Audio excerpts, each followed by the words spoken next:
Hi, welcome to Chad Silversmithing. Today I wanted to talk about a few things that I've changed in my process over the past 3.5 years. I believe I started this channel in March of 2022, and a lot of the ways that I did things as far as silversmithing goes were kind of set in stone. And one of the great things about doing this YouTube channel is it's opened up my eyes to a lot of different things that I could be doing better. And so I've learned a lot of different things from a whole bunch of really cool people, both on my Patreon and just through YouTube comments and conversations with people via the internet. And I think it's helped me grow as a silversmith. So I wanted to talk about maybe 5 things that I've changed in my process that have really improved things for me and why I did that. So before we do that, I wanted to thank my patrons over on Patreon. I have a nice group over there.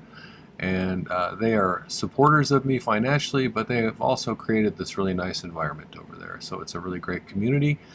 I look to them for advice. I think sometimes they look to me for advice, and we share ideas and show each other what we're working on. It's a really nice place. So thanks for making it such a cool place, and thanks for your support. The other group is my YouTube subscribers, and we just passed 22,500, which is amazing. Thank you for that. I really love the input I get from people on YouTube. Some people have told me that I've had a positive effect on their lives or helped them to get out of a slump or just given them some confidence to try some things they hadn't tried before. So that's the kind of thing that really makes me feel good, and I do appreciate hearing those. I also appreciate the constructive criticism I've gotten over the past few years. So thanks for those things. Thanks for your financial support, like the Buy Me a Coffees, the Super Thanks, people who buy my merch, my ebooks. Those things all really help to keep me doing this, so I appreciate that a lot. Okay, let's get started with the video. This is one of my design idea sketchbooks, the current one that I'm using. It has on the back a convenient gauge to inches to millimeters chart. Some of the other ones on my store have some different charts.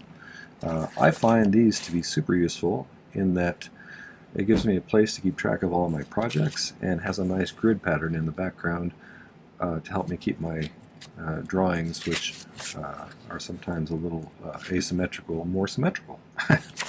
So it's a great place to store all of your projects that you're working on and notes you made or whatever.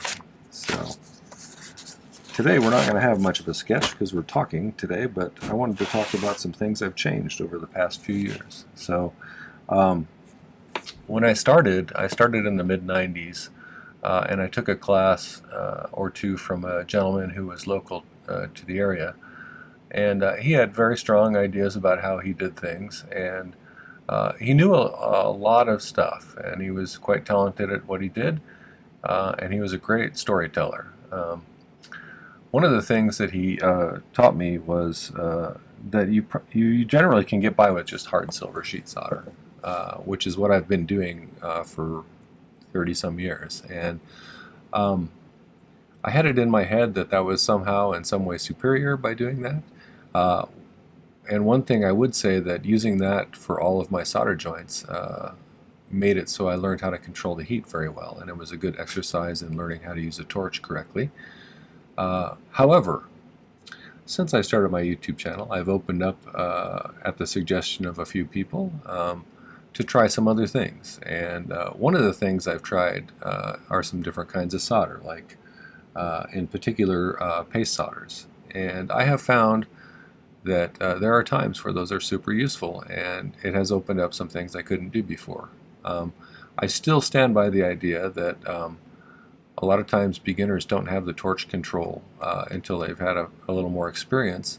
That's because the difference in melting temperatures of the various types of solder are pretty close together, and until you've gotten a little more experience using a torch, people generally remelt their previous solder joints anyway. So the good thing is surface tension and the capillary action of liquids kind of makes it so that it's not really that big of a deal. So, but it does open up a few things that I couldn't do before, and I do really like that. So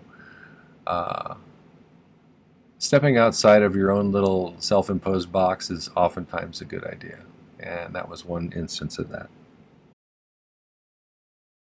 Um, One thing, and this is mostly because of the way that I structure my videos, but I think it's probably a better way in the long run. I used to polish everything after I set the stones, with the exception of a few things, like pieces that had opals or amber or some other kind of soft stone like that are easy to scratch.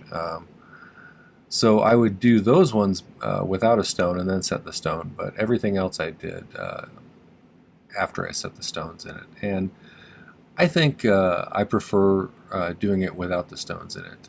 The trade-off is that bezels can be sometimes a little bit fragile and exposed to the polishing wheel. They can get torn or mangled or whatever, and I used to worry about that a lot. But in recent times, I've found, mostly because, like I said, the structure of my videos, I talk about a piece, I create a piece, I let it pickle, and then I polish it, and then I bring it back, and then I set the stones, is kind of the general pattern that I follow. And that works best if I polish prior to setting the stones. So I do think, however, though, that it's a better way to do it. So I would recommend that. I think I get a better result because I can really get in there and aggressively polish areas that I couldn't when I had a stone in there that I was trying to protect. The third thing that I've changed, and this is kind of a big one, is when I used to go out to my workshop, I would maybe have a stone in mind, but I might not really have a plan for what I was going to do with it. And so I would just kind of let my imagination run and just kind of go with it. And sometimes my results were, not as good as I had hoped. And that's still the case sometimes. However, I almost never go into it without a plan anymore. So I do some pre-planning in my head. I draw out a picture, which also helps me to kind of organize what I'm going to need and all those things. And I think that process has helped me to improve a lot. I generally get a little bit better outcome than I used to, and it helps me to think outside of the box as well and come up with some ideas that I might not have come up with if I was just, going out and free silversmithing. Is that like free writing, free silversmithing? So coming up with a plan, drawing a sketch, anticipating what materials I'm going to need, and thinking through what would be the most appropriate materials for the project that I'm going to create oftentimes produces a better project, a better outcome for me. So this is kind of along the same lines, but number 4 is I've opened myself up to trying to do things in different ways that I hadn't done before. And that has been a good learning experience. One thing was I made prongs in a particular way, a little basket setting, which actually was one of my more popular videos way back when I made it. But that way of making prong settings is basic and it makes a nice prong setting, but it's not very fancy, and there's no variation to it whatsoever. It's just 4 prongs and made out of 18 gauge round wire, and it's kind of boring after you make 8,000 of those. So exploring for ideas online, chatting with my wife, brainstorming, trying to come up with different ideas helped to produce a desire to try some different kinds of settings. And so over the course of the 500 or so videos I've got up here now, I've tried to create different kinds of prong settings that I never ever would have thought to do before. So it helps to look at what other people have done sometimes, so peruse some other people's work and look at how they made their settings. That helped me. Sometimes actually just kind of creating them with an idea in my head occasionally, and sometimes those work out pretty cool. So trying other things that I kind of poo-pooed in the past, like stamping things sometimes can produce a cool texture. Incorporating a lot more texture in general with my rolling mill or with a texturing hammer or with my chasing hammer or whatever has improved the outcome of most of my pieces. Has improved the outcome of a lot of my pieces because it gives it some character, I think. So so all those kinds of trying ideas that I kind of scoffed at in the past for some reason. I don't know why I had ideas that were opposed to those kinds of things in the past, but opening myself up to them has been a net positive for me. So I can do a lot more stuff than I used to be able to, and I come up with a lot more variety in the pieces that I make, so it's nice to have some options. Finally, and probably most important, is I've really come a long ways in learning how to accept that not everything that I make is going to be perfect. You conceive of a plan in your mind, you draw something up, and sometimes things go wrong, or sometimes the design doesn't work out the way you thought it was going to, or there's some technical aspect to it that you didn't think of, or whatever. And accepting that that's part of the learning process and is okay, even if it's frustrating sometimes, has been a huge growth for me. So I try not to punish myself when something doesn't work out, and I think that has been good for me. So I encourage you to recognize that when things go south, that sometimes that's a great learning opportunity. It has been for me, and I think overall I've gotten to be a better silversmith because of it. So remember to care for yourself. Remember to understand that you're human and you make mistakes, and you can always try again and come up with a new plan, and sometimes it works out great. So all right, well, that's pretty much the 5 things that I wanted to talk about. I hope you also are having a great metalsmithing journey, and I'm glad that I'm a part of your journey. So, all right, well, that was a few things that I've changed and or improved in my process over the past few years. I hope that you found that useful and informative, and if you did, I'd love it if you'd leave a like for me. The other thing I'd like for you to do is I'd like for you to go over to my main channel page on YouTube here and check out all of the videos that I have.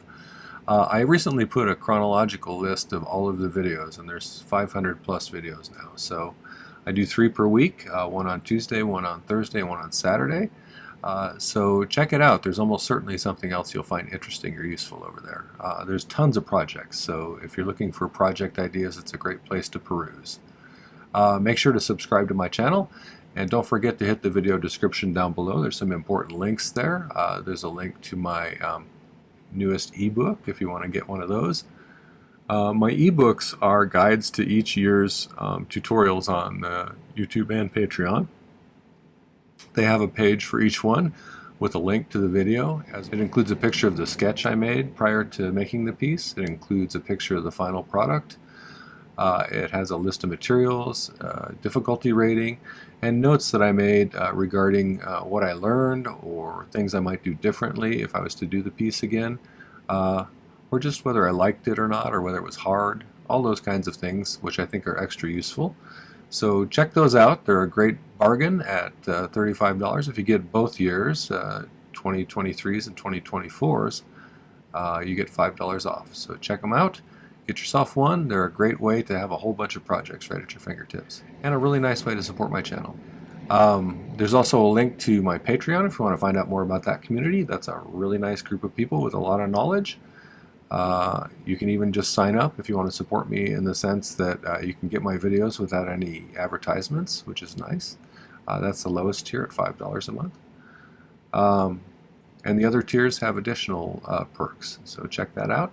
And there's a link to my merch store if you want to get yourself one of those nice design idea sketchbooks or some other merch. I find those books super useful.